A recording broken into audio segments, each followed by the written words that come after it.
बढ़ावा दें, किस प्रकार से उनको सहूलियत मिले। और हमारी सरकार ने फैसले करने में कमी नहीं रखी, एक के बाद एक फैसले होते गए और एक लंबी फहरिस्त बन गई है नए नए फैसलों की। उनको मैं वहाँ पर रिपीट नहीं करना चाहूँगा, मान साहब ने सब विस्तार से आपको बताया। पर जिस रूप में फैसले हुए हैं, मैं समझता हूँ कि आज पूरे प्रदेश के अंदर एक तरफ तो मानसून 4 साल से लगातार बहुत शानदार आ रहा है, किसानों के पशुपालकों के चेहरों पर मुस्कुराहट है, खुशियाँ हैं, क्योंकि आप और हम सब जानते हैं कि सदियों से राजस्थान में अकाल पशु के पड़ते रहे हैं। क्या बीतती हम पे, हम सब इस बात को एहसास रखते हैं। ना चारा पशुओं के लिए भी, पीने का पानी नहीं पशुओं के लिए, मनुष्यों के लिए रोजगार नहीं, और उसी के अंदर अकाल आदि कामों को लेकर के ही संघर्ष करना पड़ता था। अकाल के काम खुले, चारे का प्रबंधन हो, प्रदेश में नहीं तो पूरे अन्य राज्यों से मंगाया जाए, पानी का प्रबंधन करो, मनुष्य के लिए अलग तो पशुओं के लिए भी। पशुधन को जिंदा रखना हमारे लिए चुनौती थी। और मुझे याद है राजीव गांधी जब प्रधानमंत्री थे तो 3 दिन तक लगातार वे आए राजस्थान के अंदर, बाई रोड, सड़क मार्ग से। मैंने नहीं देखा, क्या सुना, दुनिया का कोई प्रधानमंत्री किसी एक राज्य में 3 दिन तक, खाली इसलिए कि राजस्थान के पशुधन बचना चाहिए, अकाल के काम की स्थिति क्या है, खुलने चाहिए, पीने का पानी का प्रबंधन कैसे हो, चारा उपलब्ध कैसे हो, ये चिंता करता हुआ प्रधानमंत्री खुद घूमे। और संयोग से उस पर सोनिया गांधी जो आज देश की महान नेता है, जो अध्यक्ष भी है यूपी गवर्नमेंट की, वे भी उनके संग थी।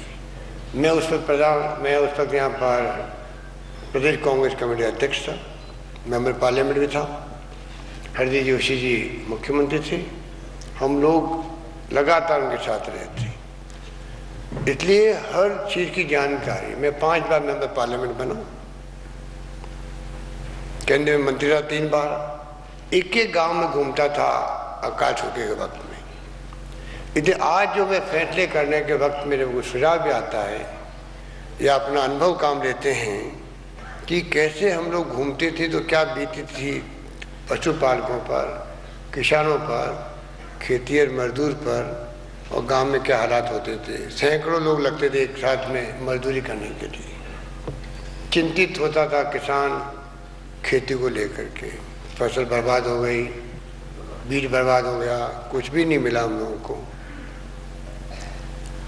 बड़े बड़े गायों के कैंप लगते थे, अनुदान देने की सरकार प्रयास करती थी प्रति गाय, पीने के पानी का अलग प्रबंधन करती थी। स्वयं संस्थाओं ने भी अच्छा काम किया, वो भी आगे आते थे। कई बार तो पशुओं के मरने की फोटोएं राष्ट्रीय स्तर पर छपती थी कि राजस्थान के पशुधन की देखो ये हालत है अकाल सूखे के अंदर। सरकार की आलोचना भी होती थी, ये भी हमने देखा कोई जमाने के अंदर। तो जो कुछ देखा, जो कुछ समझा, मैं समझता हूँ कि उसी का परिणाम है कि आज हम लोग जो फैसले कर रहे हैं उसके कारण से आज मनुष्य की दवा तो फ्री की है, जांचें फ्री कर दी, पर पशुओं की दवाएं फ्री करना ये देश में किसी राज्य में संभव नहीं हुआ। पशुओं के लिए अनुदान देना चाह रहे, बाटा के लिए भी वो सरकार आगे आके दे रही है। पशुपालकों को 2 रुपये प्रति लीटर दूध का एक्स्ट्रा मिले बोनस के रूप में, वो हमारा अपना बल्कि अहम फैसला रहा। इस रूप में सरकार लगातार ये प्रयास कर रही है कि कैसे, अभी आपने देखा, आपको बताया गया किस प्रकार से सब सेंटर हो, चिकित्सालय हो, एक श्रेणी के पशु चिकित्सालय हो, मल्टीपर्पज बहुउद्देशीय चिकित्सालय हो, जिस प्रकार उनकी संख्या बढ़ाई गई, क्रमोन्नत किया गया, और कैसे पशु चिकित्सालय पशुपालक के द्वारा योजना लागू की गई, मोबाइल यूनिट की योजना बनाई गई है, जल्दी वो भी प्रारंभ होगी। ये तमाम काम इसीलिए किए जा रहे हैं जिससे कि राजस्थान पीछे नहीं रहे। राजस्थान का तो अपना सदियों से नाम रहा है, कैसे राजस्थान में नागौरी बैल बचपन से सुनते थे, गिर, राठी, थारपारकर, कांकरेज गायें, मलानी के घोड़े, बीकानेरी और जैसलमेर।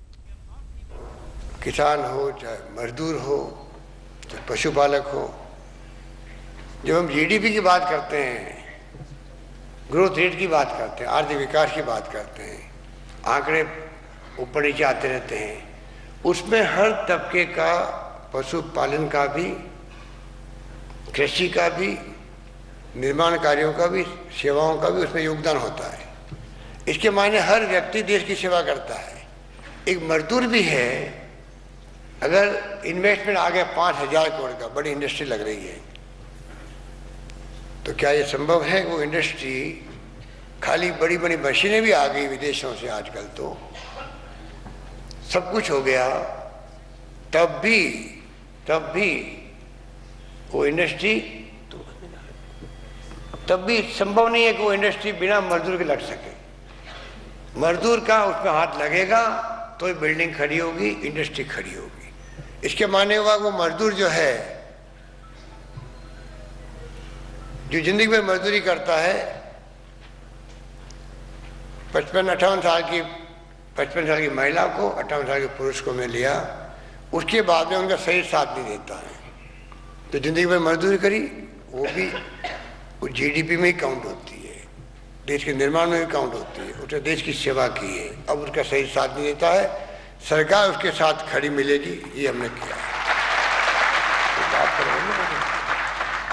तो इस प्रकार से जो फैसले होते हैं उसको आपको हमको समझना पड़ेगा कि ये फैसले क्यों किए गए हैं। विकसित राष्ट्रों में अगर 50 साल पहले हो गए तो आज हालात दूसरे हैं, आज हम भी आगे बढ़ गए हैं।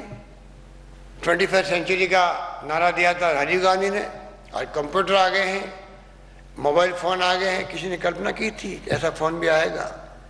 पहले घंटों बैठना पड़ता था जयपुर और दिल्ली बात करने के लिए, घंटों, 4 घंटे 6 घंटे, टेलीफोन मिलता ही नहीं था। आज क्रांति हो गई आईटी की, कंप्यूटर से आज सब कुछ होने लग गया है। गांव में बैठा हुआ आदमी भी रेल का टिकट, ट्रेन का टिकट करवाएगा, बस का टिकट, तो कंप्यूटर के माध्यम टिकट मिल जाएगा उसको। पानी के बिल जमा करवाओ, बिजली का करवाओ, खातेदारी की नकल लेनी है, तहसील में जाने की जरूरत नहीं, राजीव गांधी सेवा केंद्र में जाएंगे, वहाँ लिख के देंगे, फॉर्म भरेंगे, तहसीलदार के पास जाएगा कि लोगों ने रजिस्ट्रेशन करवाया है, कि रजिस्ट्रेशन करवाते नहीं, मालूम नहीं पड़ता है। इतने मैं कहना चाहूँगा स्कीमें बहुत सारी आ गई है, अब तो उन स्कीमों का लाभ कैसे आगे पहुँचे, बेनिफिशियरी तक, लाभान्वित व्यक्ति तक योजना कैसे पहुँचे, उस काम को आपको हम सबको करना है। सरकार खाली विज्ञापन देती है, एक पोर्शन है।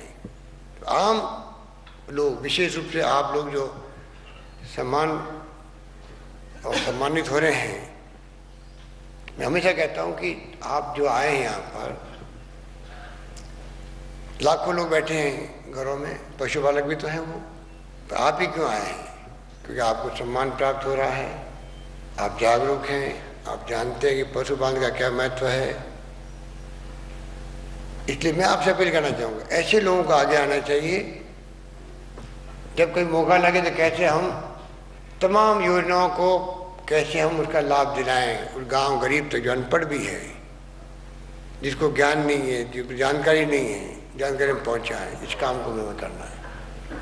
और यही बात कहता मैं आपको पुनः अपनी ओर से बहुत बहुत मुबारकबाद।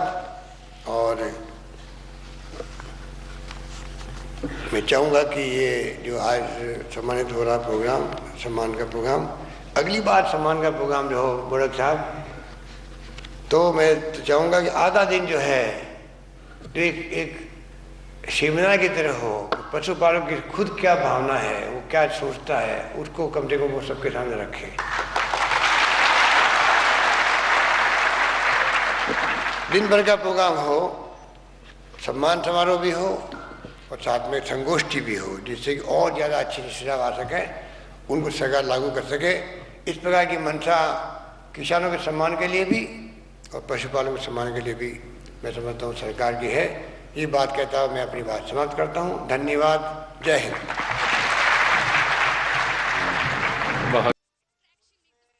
पंडित नेहरू जिन्होंने आपको एक नया संदेश दिया, आम नागरिक की तरह मान सम्मान का जीने का हक दिया। उनके ज़माने में जब आज़ाद मुल्क हुआ एक सुई नहीं बनती थी, अब तो क्या नहीं बनता है। कल देखा आपने सैटेलाइट छोड़ा गया डिफेंस का, जो आज दुनिया के 4-5 मुल्कों की श्रेणी में मुल्क आ गया। इस रूप में आज इस मुल्क में पानी में, बिजली में, शिक्षा में, स्वास्थ्य सेवाओं में, सड़कों में जो आज आप देख रहे हो, कोई बिजली को समझते नहीं कि बिजली क्या होती है। अभी कैसावत बोल रहा था, कैसावत गोपाल तो 2 बार माइक चला गया, तो कह रहे भाई माइक जल्दी ठीक करो, ठीक करो, ठीक करो। अरे वो पूछे भाई जब आज़ाद हुआ तो ये माइक तो छोड़ के बिजली क्या होती है नहीं मालूम था लोगों को। बिजली क्या होती है कल्पना करो। आज हर हाथ के अंदर मोबाइल फ़ोन है। महिलाओं के पास मोबाइल फ़ोन रहता है कि महिलाओं के पास में खेत में काम करती करती कहती अभी मैं पति को फ़ोन करती देरी से आऊँगी मैं। ये क्रांति हो गई है। मोबाइल फ़ोन आ गए, कंप्यूटर आ गए हैं। हम बच्चों को लाखों बच्चों को बांटते हैं कंप्यूटर। 18,000 का कंप्यूटर होता है एक, हम फ्री में बांटते हैं, जिससे कि आने वाली पीढ़ी हमारी मजबूत बने, IT क्रांति का लाभ उठाए। इस रूप में सरकार जो देख रहे हैं आप, नई शताब्दी आ गई है, जो राजीव गांधी का सपना था, कैसे हम मुल्क को नई शताब्दी में ले जाएं तो विकसित राष्ट्रों की श्रेणी में आगे खड़ा करें। इसलिए आपकी हमारी सबकी सोच उस रूप में होनी चाहिए। आज आप जो आज हैं उस वक्त नहीं थे, आज तो आप हैं। आज आप किसी से कम नहीं हैं, ये भावना आप सब में होनी चाहिए। चंद्रभान जी का, इरशाद मिर्जा बेग साहब का, गोपाल का, रतन देवासी का, सबका कहना यही था, उनका सार यही है, आज के वक्त में आप कैसे आगे बढ़ें। सरकार ने कोई कमी नहीं रखी है। पिछली बार मैं इसी मंच पे आया था, आपने कोई मांग नहीं रखी थी। बिना मांग रखे हुए मैंने कहा था घुमंतु के लिए अलग से मैं बोर्ड बनाऊंगा, बना दिया। और साथ में ऐसा बोर्ड कभी नहीं बना होगा राजस्थान के अंदर 60 साल में कि बोर्ड बनते ही 50 करोड़ रुपये और रख दो ऊपर से, आज तक कभी नहीं बना। बोर्ड बनता है बिना पैसे का, बोर्ड बनता है। ये पहला बोर्ड बना है जो 50 करोड़ के साथ बना है।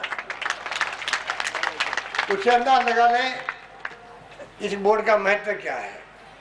और चंद्रभान ने कह दिया, आगे आगे देखते जाओ क्या होता है। इरशाद मिर्जा बेग ने कह दिया भाई गोपाल बना है, आज कल कोई गोपाल और कोई नया गोपाल आएगा, फिर और कोई गोपाल आएगा। तो एक बार बोर्ड बन गया, अध्यक्ष बन गया, हमारे प्रेसिडेंसी प्रकोष्ठ के अध्यक्ष भी गोपाल कैसावत हैं। जब एक बार इनको बना दिया तो एक बार सब समाज के लोग, 36 समाज के लोग, आप सबका आशीर्वाद इसको मिले। 32 जाति है राजस्थान के अंदर, 32 जाति, और पूरे मुल्क में 840 जाति हैं आपके, 840 जाति। बड़ा मुल्क में तबका बड़ा है आपका, भी कम नहीं है। हमारे यहाँ 32 जाति हैं। 32 जाति मिलके ही अगर सरकार की मंशा के अनुरूप, अब जो भी आपकी भावना है, बागरिया जाति को एससी में शामिल करने की मांग की जा रही थी, हमारे हाथ में नहीं होता, वरना हम तो आज ही कर देते घोषणा, मंत्री कर देता मेरे घोषणा। पर उसका अलग प्रोसेस है भारत सरकार में, उसको हम लोग भेजेंगे आगे। बोपा जाति का कोई सैनिक कर किए नहीं गया है। मैंने अभी कहा मेरे अधिकारियों को इसको जल्दी भिजवाओ। ओबीसी कमीशन तो हमारे राजस्थान के वहाँ तो भिजवाई देते हैं, बाकी जो आपकी भावना होगी उसके अनुरूप काम करेंगे हम लोग। मेरा ही जाति जो है उसका भी कुछ स्पेलिंग मिस्टेक है, उसको ठीक करने की बात करेंगे। इस प्रकार से जो जातियाँ बच गई है, जहाँ जिस श्रेणी में डालनी चाहिए।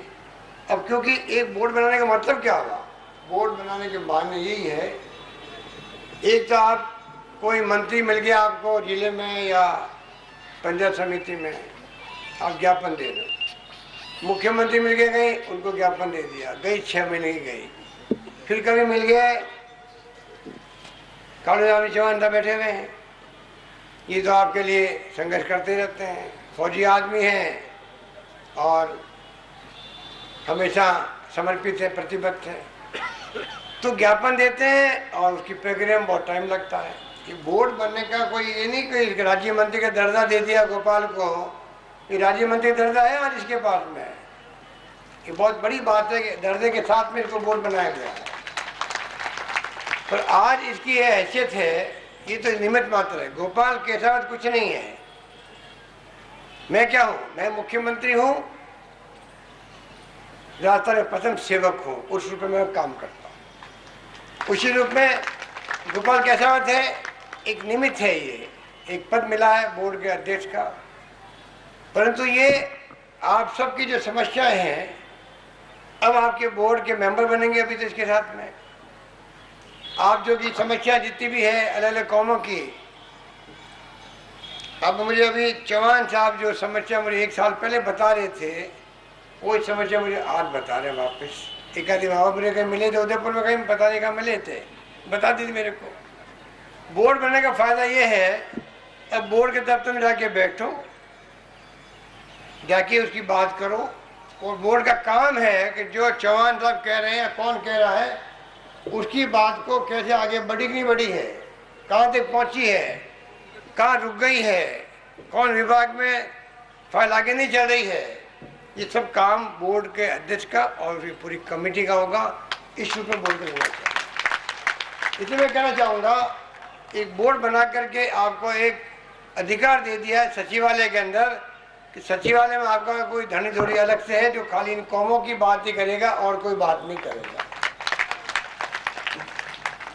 इस रूप में इन कौमों को योजनाबद्ध तरीके से आगे लाए। 50 करोड़ का बंटवारा भी आपने सुना है गोपाल ने, किस रूप में ये खर्च करेंगे। खर्च ये नहीं करेंगे, ये भी कि गरीब गलत में नहीं होनी चाहिए। गोपाल केसावत हो चाहे कोई हो, मुख्यमंत्री खुद खर्च नहीं करता कुछ भी, जो सलाह आती है आप लोगों से, जनता से, विभाग से, उस सलाह से हम लोग फैसला करते हैं। गोपाल केसावत भी जो है, जो सलाह आप देंगे वो डिपार्टमेंट में देगा, डिपार्टमेंट वाले उन स्पीकर से जारी करेंगे, नीति ये बनाएंगे आप सबकी सलाह से, विभाग इसको आगे बढ़ाएगा। इस प्रकार से काम होता है।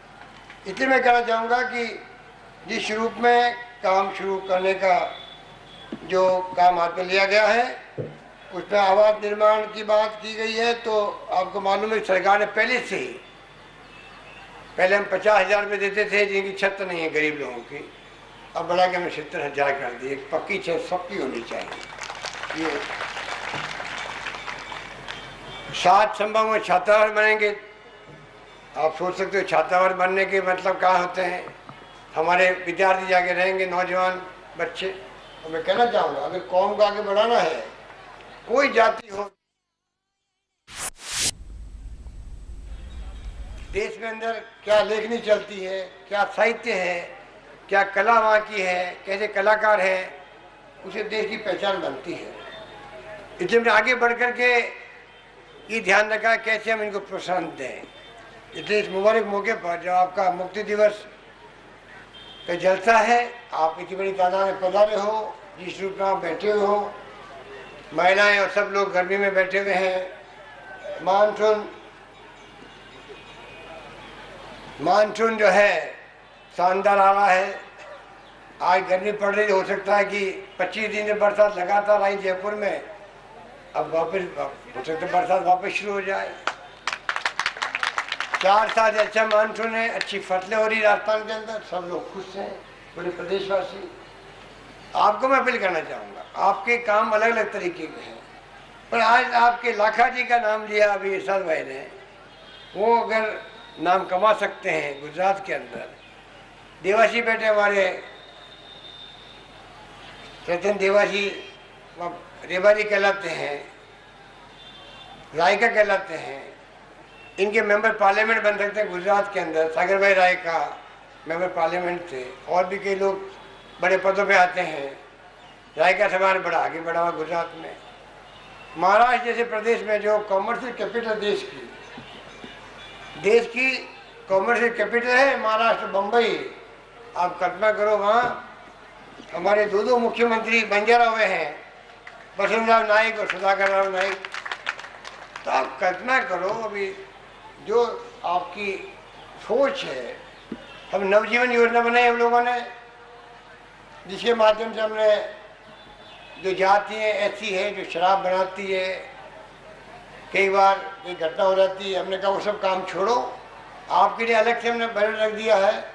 उस बजट के माध्यम से कैसे आपको अलग से शिक्षा में, स्वास्थ्य सेवाओं में, काम धंधे में, रोजगार में कैसे आपको लाभ मिले, उस काम को करने के लिए हमने अलग से प्रोविज़न किया है। अब मैं आपको ये कहना चाहूँगा अंत में, ये तमाम बातें हैं, 50 करोड़ भी रख दिए हम लोगों ने, नवजीवन योजना बनाई है। अगर ये पैसा खर्च करोगे आप टाइम पे तो और पैसा मिलेगा, ये सरकार का कायदा होता है। नवजीवन योजना इतनी बड़ी योजना है, अगर आपके जो पढ़े लिखे नौजवान हैं उनको मैं अपील करना चाहूँगा, बोर्ड के माध्यम से वो बातचीत करें। कब मीटिंग करने की जरूरत पड़ेगी तो हम लोग साथ बैठेंगे। हम चाहेंगे कि और अधिक धनराशि की कोई कमी नहीं रहेगी, आपकी स्कीमों का लाभ उस गरीब तक, उस घर तक पहुँचे जिसके लिए योजना बनी है। ये मैं मुख्य रूप से कहना चाहूँगा। और मुझे विश्वास है कि जो बार बार आप जयपुर में आ रहे हो, हमारे अजीत जोगी जी आए थे, मुख्यमंत्री वही बने थे छत्तीसगढ़ के, अलवर में आए थे, मुझे बुलाया, मैं वहाँ पे गया था।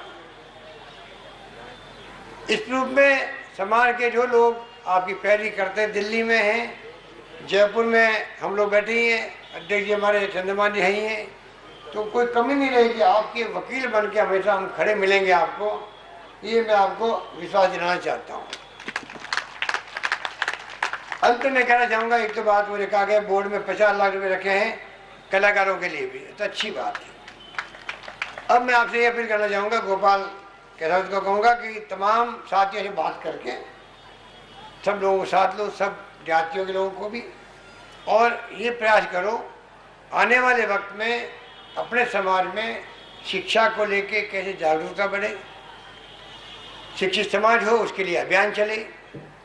सरकारी योजना ये तो कुछ बताइए आपके लिए, बाकी जो योजना सरकार ने बनाई है सामाजिक सुरक्षा की, वो सब आपको मालूम है। कैसे हमने पेंशन के अभियान चलाए, कैसे 1 रुपये किलो गेहूँ दे रहे राजस्थान के अंदर हम लोग। अब सोनिया गांधी जी ने तो पूरे मुल्क के लोगों के लिए फूड सिक्योरिटी बिल पास करवा दिया। राहुल गांधी जी का सपना था तो भूमि अधिग्रहण बिल पास हो गया देश के अंदर। पहले सूचना का अधिकार मिल गया, शिक्षा का अधिकार मिल गया, रोजगार का अधिकार मिल गया मनरेगा के माध्यम से। तो कोई कमी नहीं रखी, अधिकार देने के युग की शुरुआत की है सोनिया गांधी जी ने, डॉक्टर मनमोहन सिंह जी ने। अधिकार दो जनता को, कानून बना के दो। आज लोकसभा में बिल पेश होते हैं, पास होते हैं, अधिकार मिलते हैं। इस रूप में आज इस मुल्क में जो एक माहौल बना है उसको आपको हमको समझना है। उसका सबसे बड़ा ज़्यादा फायदा मिलेगा, वो फायदा मिलेगा आप लोगों को मिलेगा, क्योंकि जो जितना ज़्यादा गरीब है उतना ज़्यादा लाभ मिलेगा इन तमाम अधिकार देने की योजनाओं का। इसलिए मैं आपको कहना चाहूँगा कि अब सवाल ये है कि आप जिला स्तर पर जो मीटिंग आपने यहाँ करी है, जिला स्तर पर आपके सम्मेलन हो, आप में जो लोग जा सकते हो जाए, हम लोग पूरी आपको सहयोग करेंगे। और जिला स्तर बैठ के आप समझाओ लोगों को, सब तो जयपुर आ नहीं सकते, उनको समझाओ सरकार की कितनी 50, 60, 70 योजनाएं जो हमारे काम की हैं, उसका लाभ कोई भाई उठा रहा है नहीं उठा रहा है, तो उनको समझाएं कैसे वो उठाएं, उनको संदेश करनी पड़ती है। इस रूप में सरकार ने इतनी योजना बना दी है, अगर आप उस योजनाओं को नहीं पढ़ेंगे, नहीं गुनेंगे, नहीं समझाएंगे तो उसका लाभ मिल नहीं पाएगा। हर वर्ग के लिए योजना बना दी गई है। इसलिए मैं आपको अपील करना चाहूँगा कि हमारी जातियाँ तेज गति से आगे बढ़े, हमारे छात्र, हमारे नौजवान आने वाली पीढ़ी में बड़े ओहदे पे पहुँचे, राजनेता बने, अधिकारी बने, व्यापारी बने, उद्योगपति बने, क्यों नहीं बन सकते हैं। इस रूप में आपको सोचना चाहिए। इसलिए मैं आपको बधाई दूंगा कि आप मुक्ति दिवस मनाने के लिए आप सब लोग यहाँ पधारे।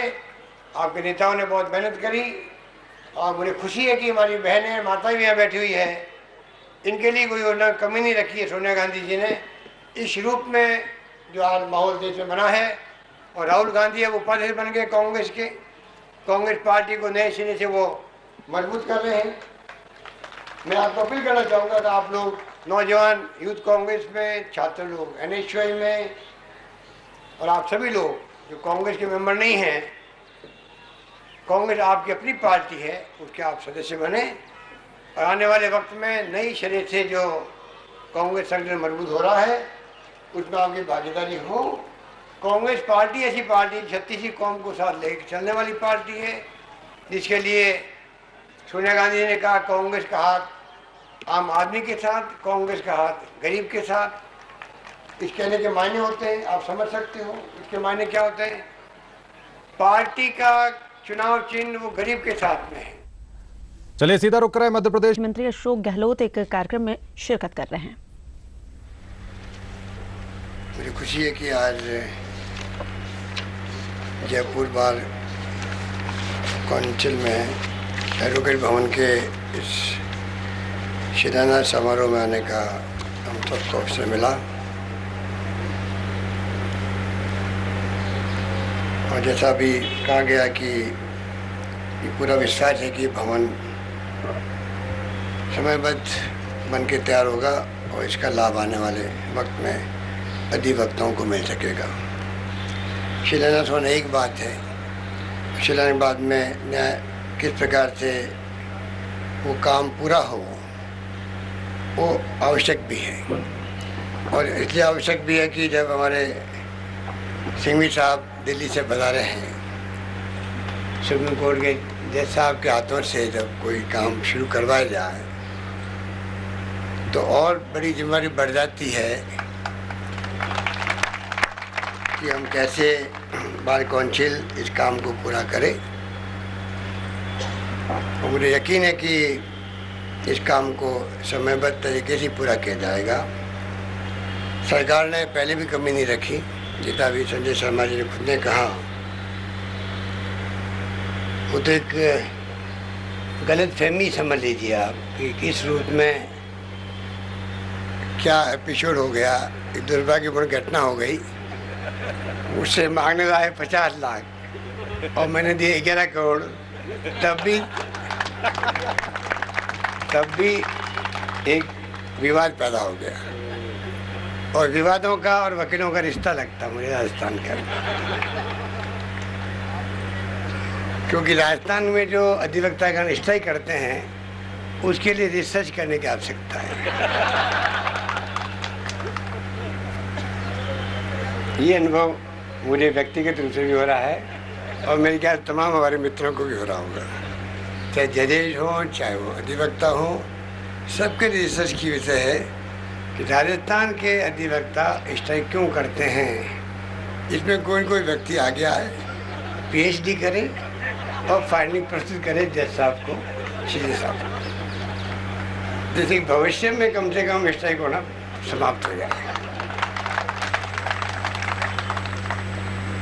वही हादसा मेरे साथ हो गया।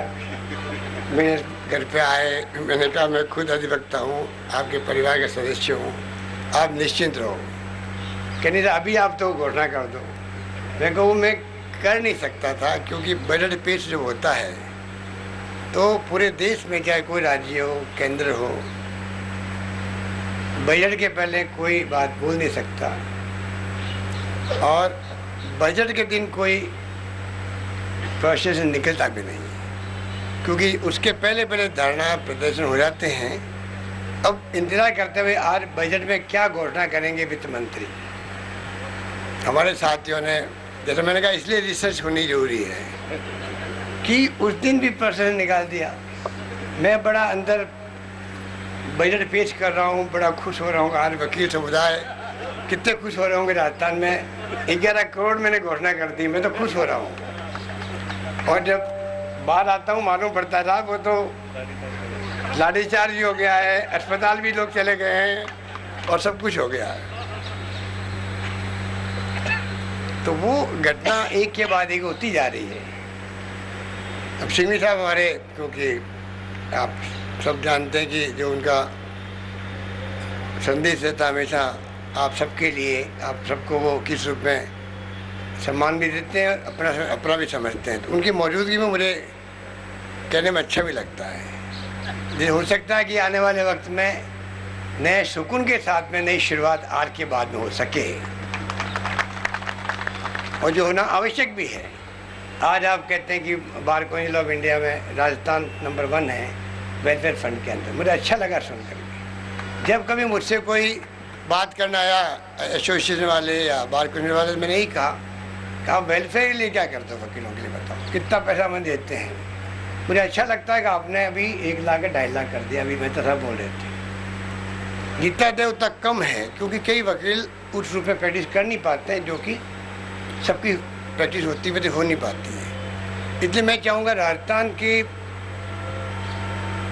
कोई चीफ जस्टिस रहे हो राजस्थान के अंदर,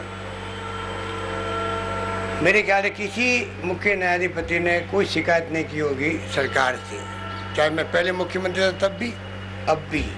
जो मांगा सरकार ने उनको दिया है। हाई कोर्ट की बिल्डिंग आज 187 करोड़ रुपए की लागत से, जो 100 करोड़ की थी, वो बनने लग गई। जुडिशल एकेडमी बनने लग गई। बाकी तो बातें मैं समझता हूँ संजय शर्मा जी कह चुके हैं। लोअर कोर्ट की बिल्डिंग हो या जो जो काम करे गए हैं, मैं समझता हूँ एक भी काम मैंने बाकी नहीं छोड़ा। उस रूप में हम चाहते हैं कि राजस्थान की बार एसोसिएशन के लोग पूरे प्रदेश के अंदर, हम आज स्थिति में हैं राजस्थान में, हम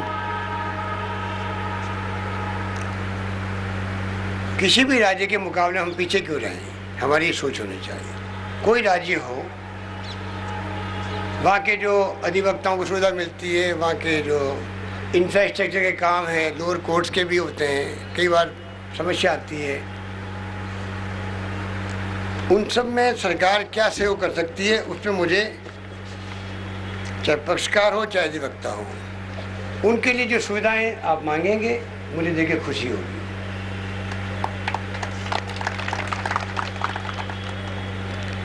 अभी जो संजय शर्मा जी ने कई मांगे रख दी अचानक, फिर वही कम्युनिकेशन गैप की बात आती है। हमेशा मांग रखी जाती है, उसके पहले इतना की जाती था हम आपके सामने ये मांगे उठाएंगे।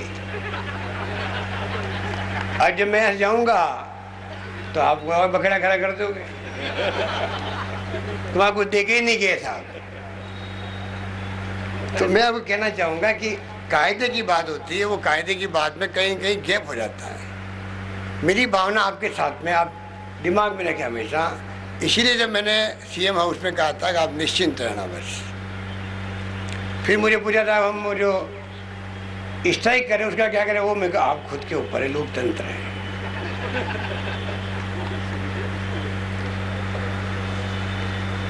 इसलिए जो एक लंबी फहरिस्त है कि सरकार ने क्या क्या काम किए, मैं वक्त नहीं लेना चाहूँगा, क्योंकि बहुत सुंदर जो है अभी हमने सुना है हमारे चीफ जस्टिस साहब का, बहुत सुंदर शब्दों में सारी बातें, सारी गर्वित कहना चाहिए, सारी गर्वित बातें सब कह दी, और आपको संदेश भी बहुत अच्छे ढंग से दे दिया सब। और मेरी भावना भी वही है जो उनकी भावना थी, ये मैं आपको एक तो कहना चाहूँगा। और आपसे मैं आग्रह करूंगा, आपके परिवार के सदस्य होने के नाते भी, मुख्यमंत्री में बाद में हूँ, पहले मैं आपके परिवार का सदस्य हूँ।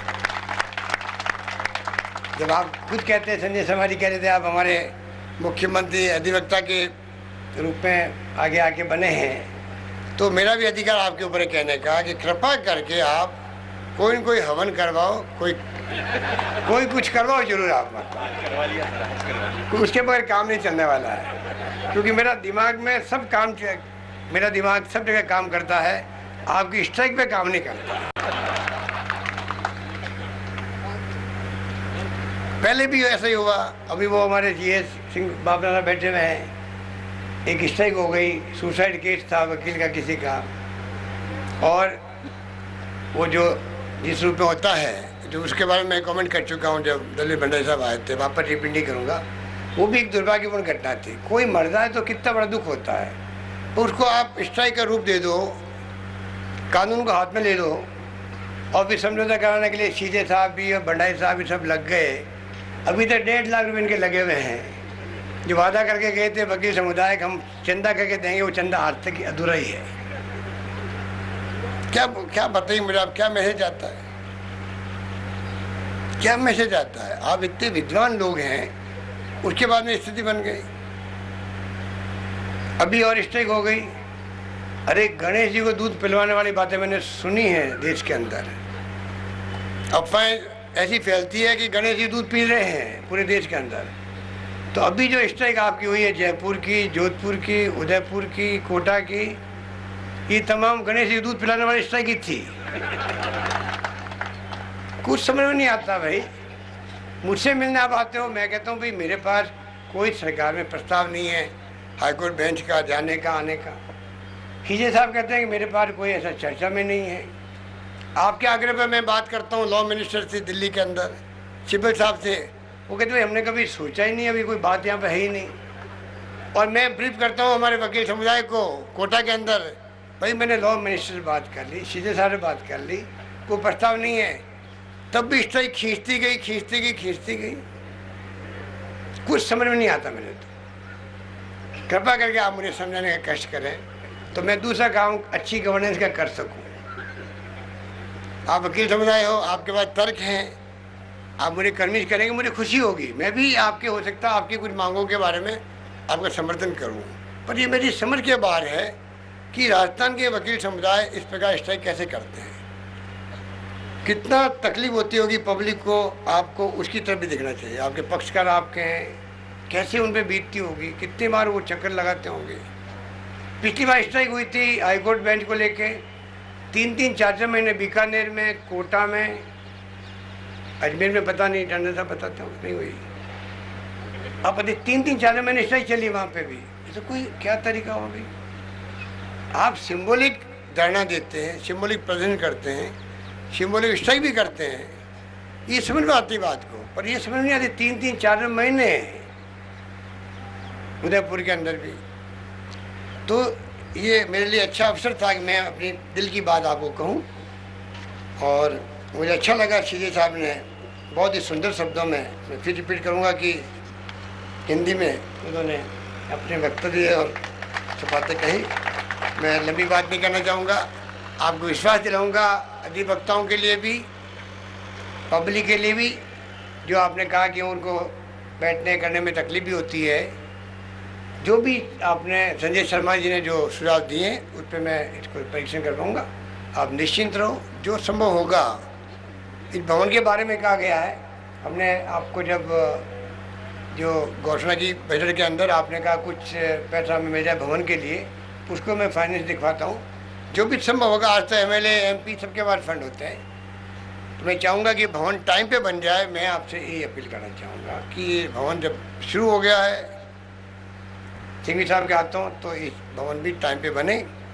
और बाकी मुझे आपसे कुछ नहीं करना है, आपको मैं हाथ जोड़ करके निवेदन करना चाहूँगा, कृपा करके स्ट्राइक मत करो, स्ट्राइक मत करो। और ये भी हम सुनते हैं कि स्ट्राइक अधिकांश लोग नहीं करना चाहते हैं, भाग नहीं लेना चाहते हैं, तब भी मजबूरी में साथ देते हैं। किससे कहानी है, जाते हैं पब्लिक के अंदर। मैं भी जब आपकी, अगर आप मुझे अपना परिवार का मेंबर मानते हो, तो आपने महसूस किया होगा कि वकील समुदाय का मान सम्मान आज से नहीं, आज़ादी के आंदोलन से रहा है देश के अंदर। मोतीलाल नेहरू से लगा करके कितनी बड़ी बड़ी हस्तियाँ थी जो आज़ादी की जंग में कूद पड़ी थी, सब कुछ छोड़ करके। उस रूप में सम्मान प्राप्त किया हुआ जो अधिवक्ता समुदाय है, वो सम्मान हमारा बना रहे। हम कैसे उसके लिए काम करें। जब आप खुद कहते हैं हम एक सेवा भाव से काम करते हैं, और ये बात ठीक भी है। गांधी जी ने भी एक जगह कहा था,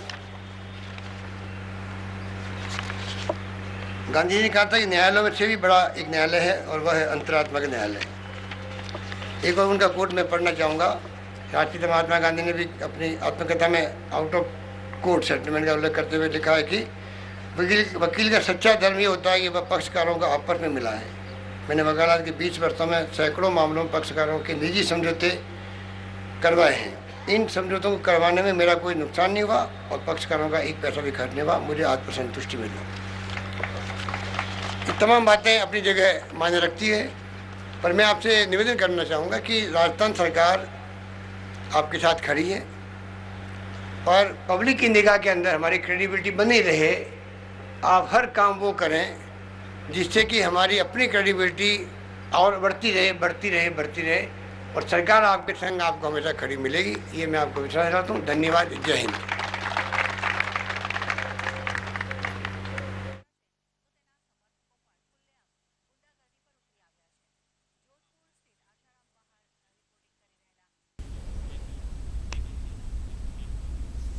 छोटा सा विराम, जल्द हाजिर होते हैं।